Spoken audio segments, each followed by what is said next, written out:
Hello and welcome to the October 2010 edition of What to See in the Night Sky Astronomy podcast with me, Dwayne Alexander. In this edition, Comet 103P Hartley, the planets, the moon and a meteor shower. We start now with the planets, and the most obvious thing to see in the night sky this month will be Jupiter.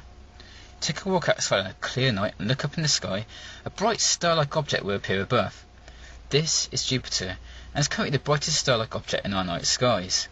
Try some binoculars or a telescope on the planet and more detail will be visible. For example, the cloud systems that wrap around the planet. As mentioned in my last podcast, Jupiter is a planet worth keeping an eye on for many reasons, and even the unexpected. The South Equatorial Belt system faded away a few months ago, also giving the impression it had disappeared when first viewed.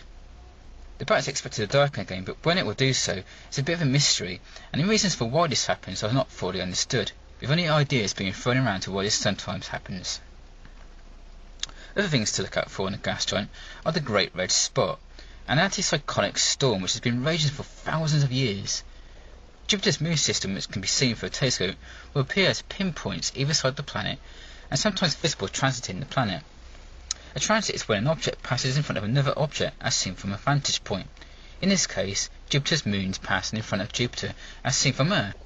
If you ever want to see what it's like on another world with your own eyes, then Jupiter is a good place to start, with so much detail to be seen. And the next couple of months or so have never been better for viewing this planet recently. Jupiter is in the constellation of Pisces, close to the border of Aquarius, and is showing at latitude minus 2.9. Towards the end of the month, it was set around 4 AM BST. Also not far from Jupiter, above and slightly to the left, is Uranus. However, you will need a telescope to see this planet. During the first week of October, Mercury will be visible above the Sun in the morning skies too.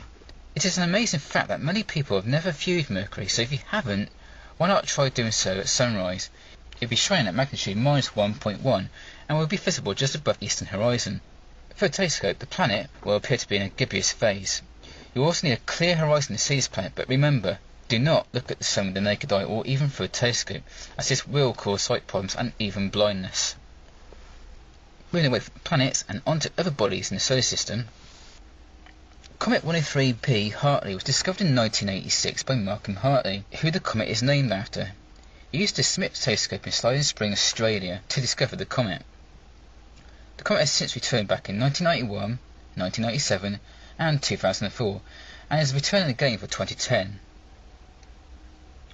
On October 20th, the comet passes 0.121 astronomical units from the Earth. 1 astronomical unit is the average distance between the Sun and the Earth. The brightness on this date is currently estimated to be at around plus 4.7. At the start of the month, the comet will lie close to the W of Cassiopeia. On the 8th, it passes close to the double star cluster between Cassiopeia and Perseus. The comet then glides across the top of Perseus until on the 19th it will pass close to the bright star Capella in Auriga, and towards the end of the month it will pass through the legs of the two twins of Gemini. The comet may be glimpsed as a faint fuzzy patch as seen from very dark skies.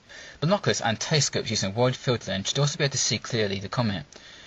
Those who enjoy astrophotography may wish to try and photograph the comet as it passes the double star cluster on the 9th.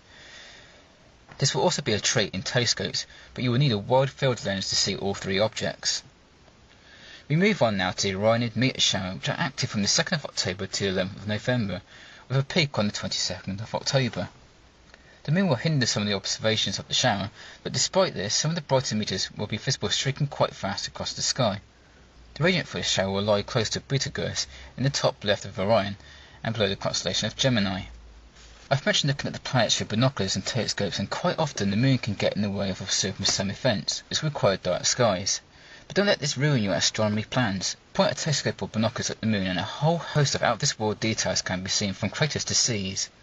Coming up in the middle of October will be a View in the Moon podcast. Keep an eye out for it. So we move on towards the end of this podcast with the phases for our moon. All times are in BST. Last half is on the 1st of October, 4:52 PM, rises at 11:43 PM and sets at 3:21 PM. New moon is on the 7th of October at 7:44 AM, it rises at 6:50 AM and sets at 5:44 PM. First half is on the 14th of October at 10:27, rises at 2:42 PM and will set at 11:08 PM. Full moon is on the 23rd of October at 2:37 AM, It will rise at 5:31 PM and will set at 8:15 AM. And so it's time to draw to a close. Don't forget these podcasts are also on YouTube as vodcasts. If you listen on YouTube and you want to download this audio, I suggest you choose a search engine and type YouTube to MP3 converter, as this will bring up a load of online sites which will allow you to copy and paste the link to this video into their website, and then save the audio into an MP3 file for you to download. Otherwise, look for DJ Mysterious on Podcast FM's website. More information on Star Trek plus other random stuff can be found on my website, www.djmysterious.5u.com/astronomy.html. I'm Dwayne Alexander. Thanks for listening to the podcast. Until next time, clear skies.